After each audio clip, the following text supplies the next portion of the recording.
Las Vegas, late 1960s. A packed casino showroom, thick with smoke and expectation. The lights drop, perfectly on time. The orchestra begins. It isn't wrong in the obvious way. No broken notes, no chaos, just the wrong song. A few musicians catch it instantly. A trumpet freezes mid-breath. The conductor feels the mistake before he hears it and does nothing. The audience is still smiling, still unaware. Dean Martin steps into the light. He knows. Everyone on stage knows that he knows. And this is the moment where most stars would stop the band, crack a joke, reset the room. He doesn't. He moves forward instead. No humor, no anger, no rescue. What happens next won't sound dramatic to the crowd, but for the people holding instruments, it will quietly change the rules of the room. This isn't a story about a bad entrance or a clever recovery. It's about control without force, authority without humiliation, and a decision made in silence that would follow one musician for the rest of his career. You won't hear the lesson right away, but once you do, you won't forget it. Let us know where you're watching from, and we hope you enjoy the story.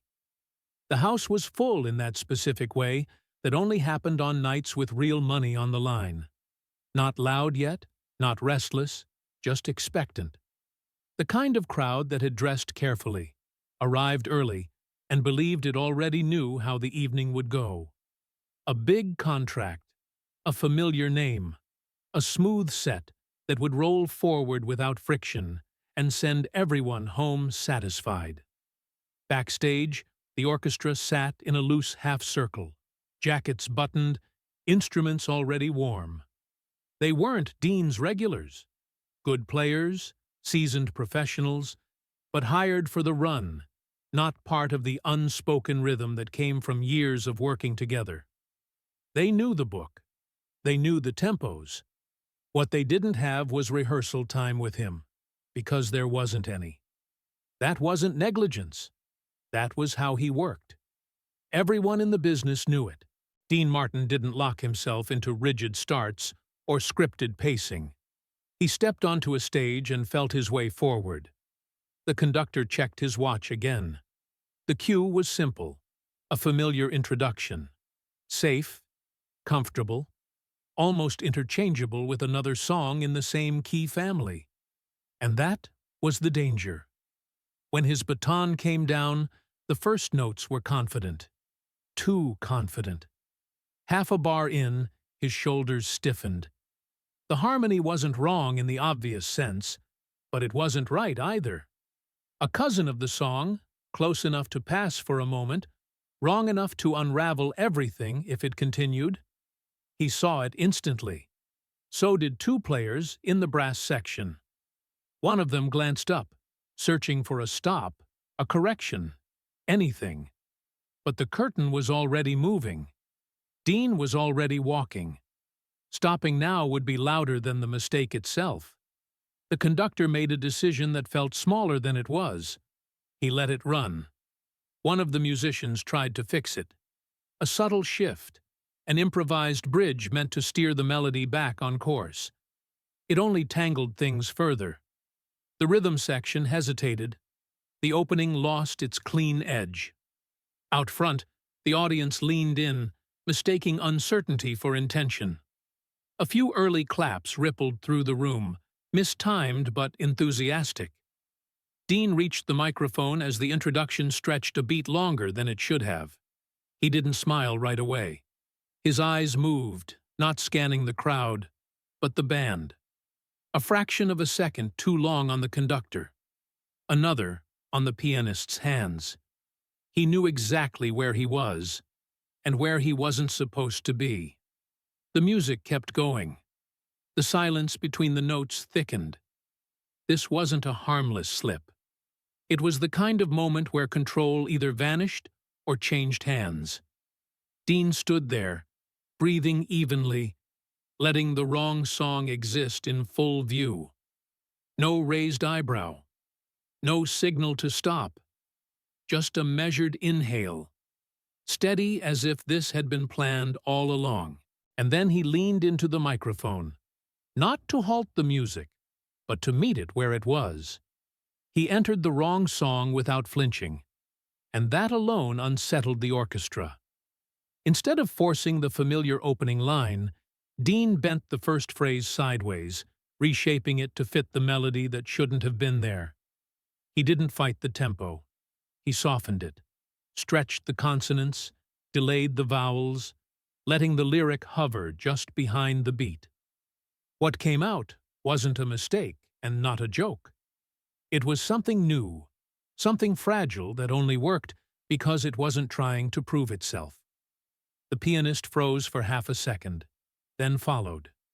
The bass adjusted its walk, slower, rounder.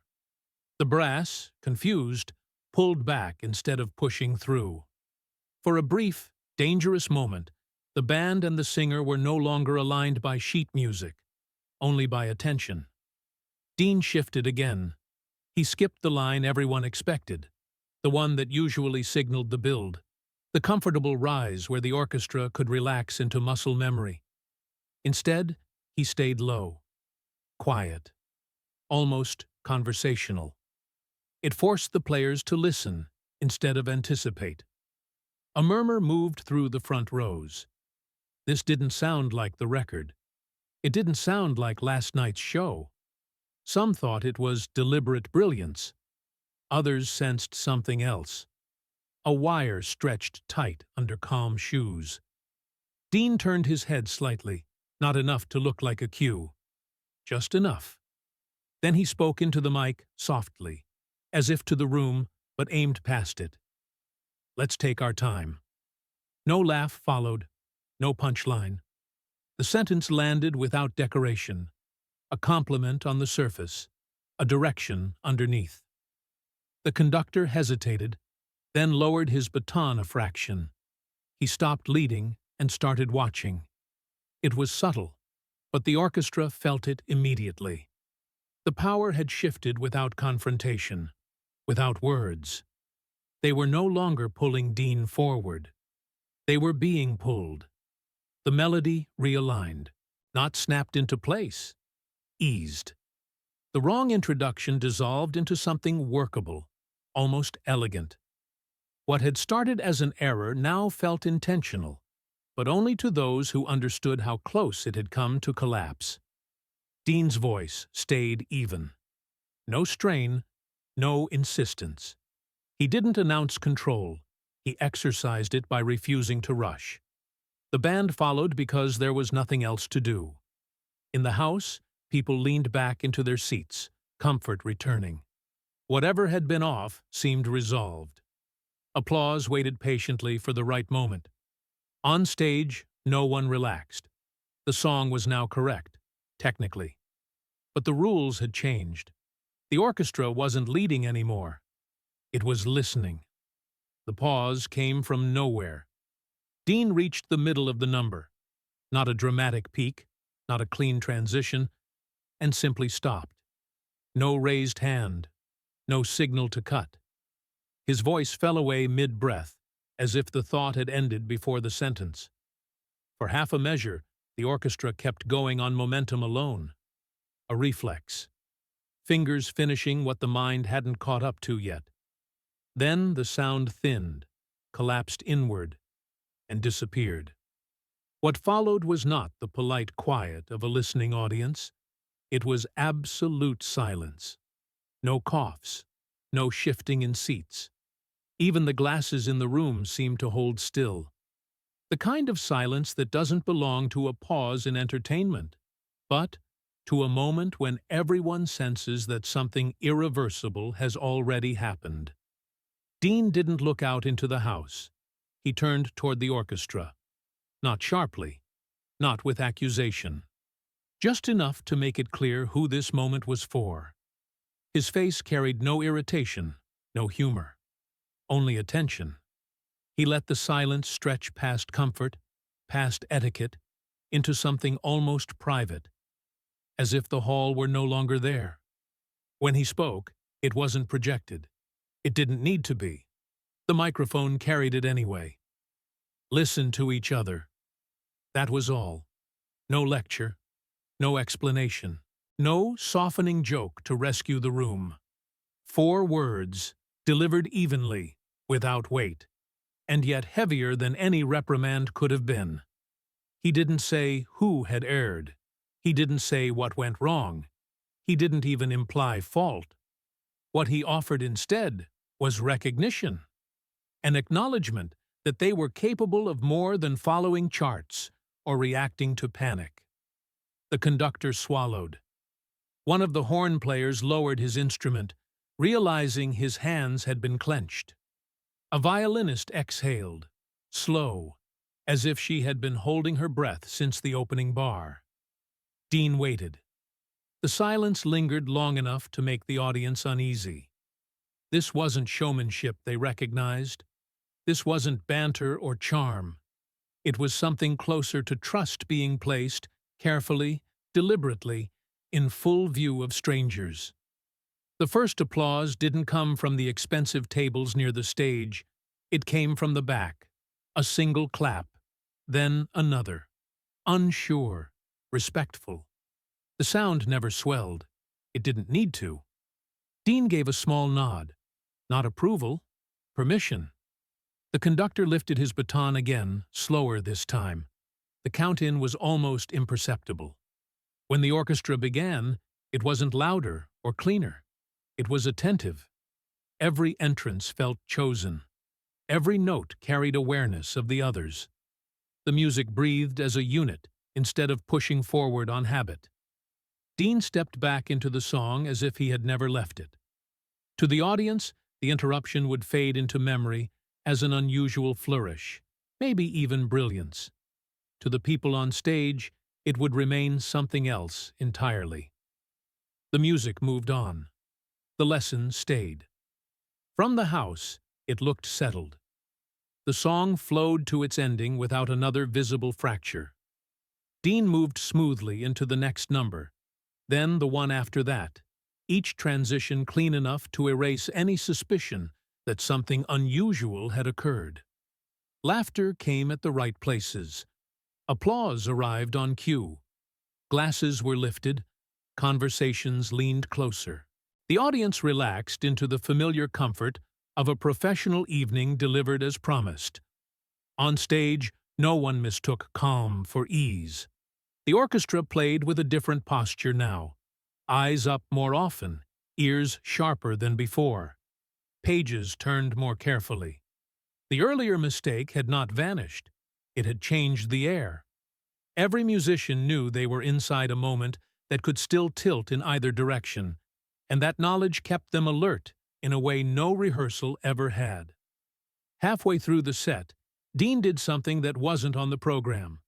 Instead of signaling the planned ballad, he drifted into a faster number, one that normally came much later, after the room had loosened. There was no warning glance, no verbal cue, just a subtle shift in rhythm as he began to phrase the opening line. The conductor caught it late, then nodded sharply. Pages flipped. A few players adjusted on instinct alone. It worked, barely, and that was the point. Then came a smaller slip, almost invisible. The bassist, a veteran who had been playing longer than some of the younger musicians had been alive, entered a fraction early on a turnaround.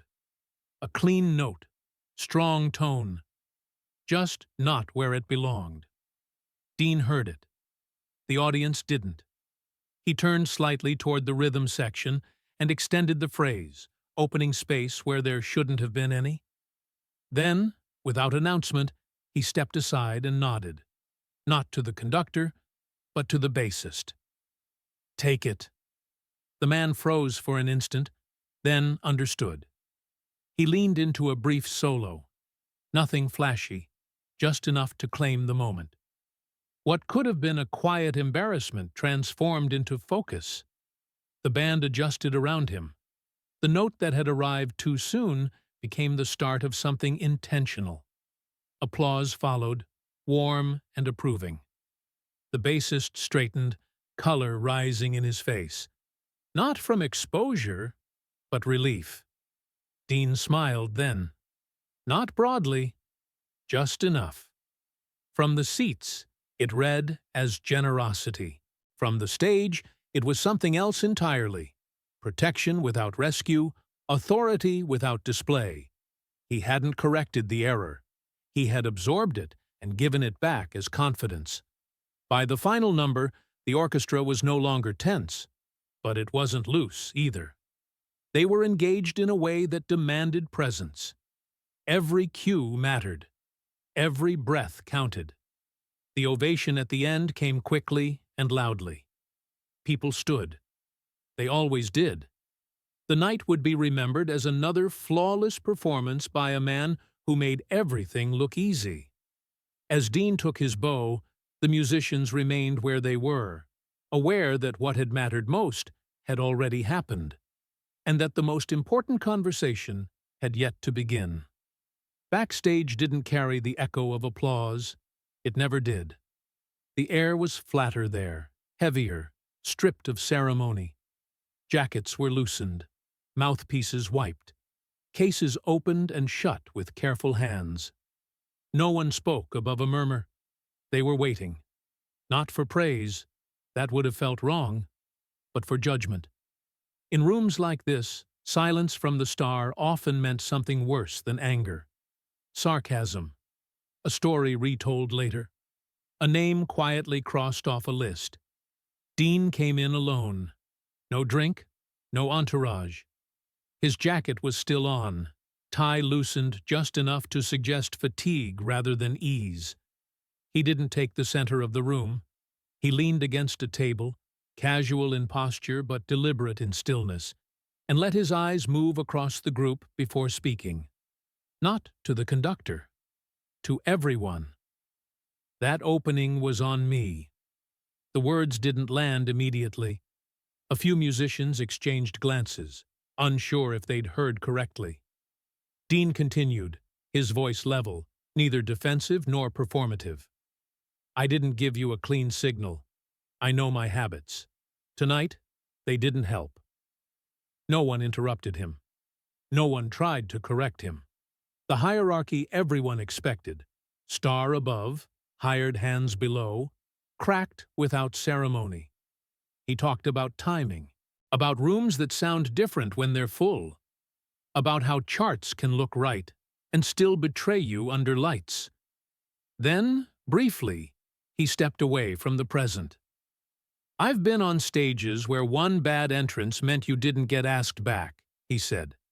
Not because you couldn't play, because someone wanted control more than music. That was as close as he came to history. No names, no self-pity. Just fact, delivered like a footnote. I didn't stop you tonight because stopping freezes people, he went on. And frozen players don't listen. I'd rather have listening. Then came the unexpected part. Don't ever follow a singer blindly, he said. Not me, not anyone. If it sounds wrong, trust your ears before the name on the marquee. A chair creaked as someone shifted their weight. This wasn't advice musicians were used to hearing, especially not from someone with his leverage. One of the younger players cleared his throat. He hadn't planned to speak. It showed in the way his question stumbled out. What if that costs us the job? Dean looked at him longer than the others, not assessing, considering. Then it costs you the wrong one, he said. The right rooms want people who think. That was it. No summation, no handshake line. He nodded once, thanked them for the night, and left as quietly as he'd entered. The room stayed still after he was gone. No one clapped, no one joked. Instruments were packed away with a different care now, as if something fragile had been placed among them. Years later, they wouldn't remember the set list. They would remember this room. Time moved the way it always does in this business, quickly, unevenly, without sentiment. The orchestra scattered into other rooms, other contracts. Some landed steady television work. Others drifted through tours that paid well, but taught little. The night itself faded into something anecdotal, recalled briefly, then set aside. Except for one man.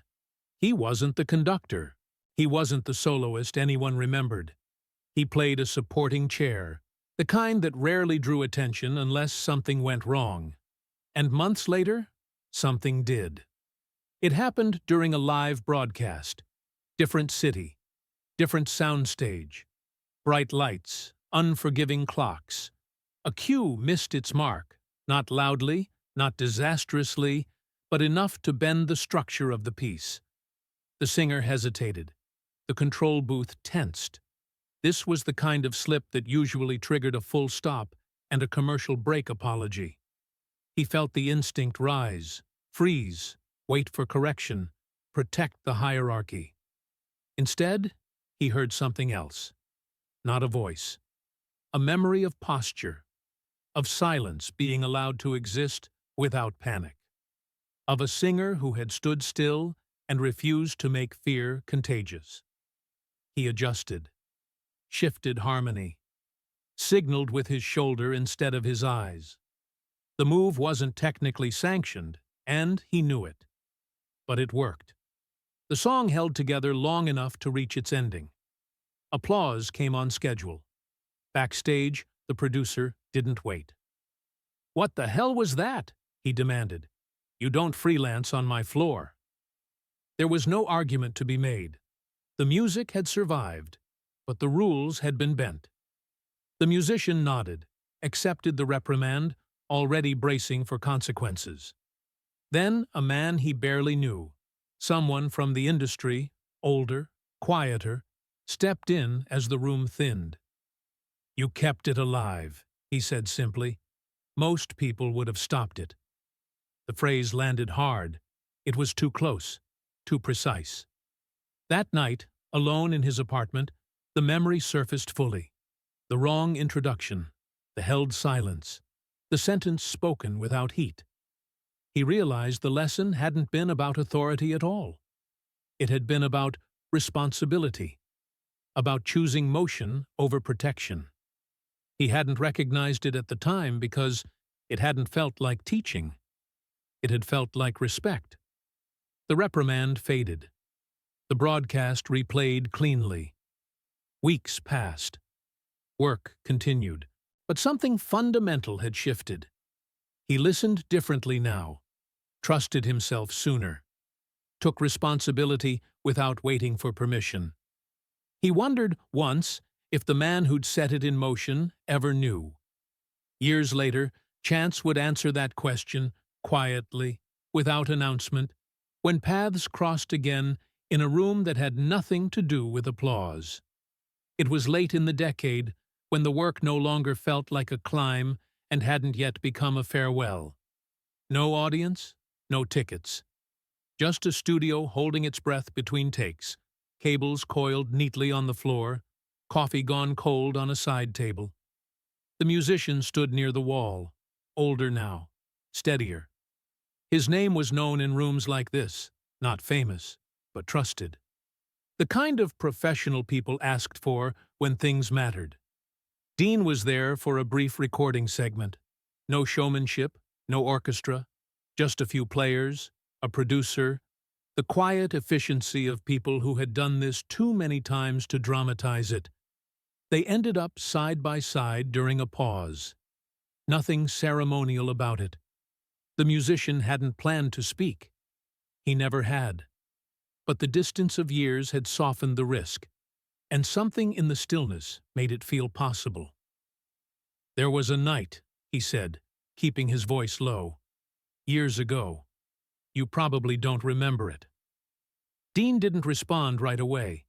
He kept his eyes on the floor, as if listening required space. "You stopped a song," the musician continued. "Didn't stop it, really. You let it stop itself. That changed how I work." The words hung there, unadorned. No gratitude speech, no lesson wrapped in praise. Dean took longer than politeness required. "I remember," he said finally. The musician looked at him, surprised. "I remember because I wasn't sure I'd done the right thing," Dean added. His voice wasn't confessional, just honest. People think that moment was confidence. It wasn't. I was close to losing the room. I chose to trust the people with me instead of pretending I had it handled. He paused, then smiled faintly, not at the memory, at the man beside him. "If it helped you," he said, "that's more than enough." The producer called them back. The room shifted. Work resumed. As they separated, Dean added one last thing, almost to himself. "You never really know who's watching, or what they carry with them after." The musician nodded, unable to answer. Years later, when he told the story, rarely, and without embellishment, he never framed it as a moment of brilliance. He described a man who chose restraint over control, attention over authority, silence over correction. The night didn't live on in recordings or reviews. It lived in the way people listened afterward, and that was enough.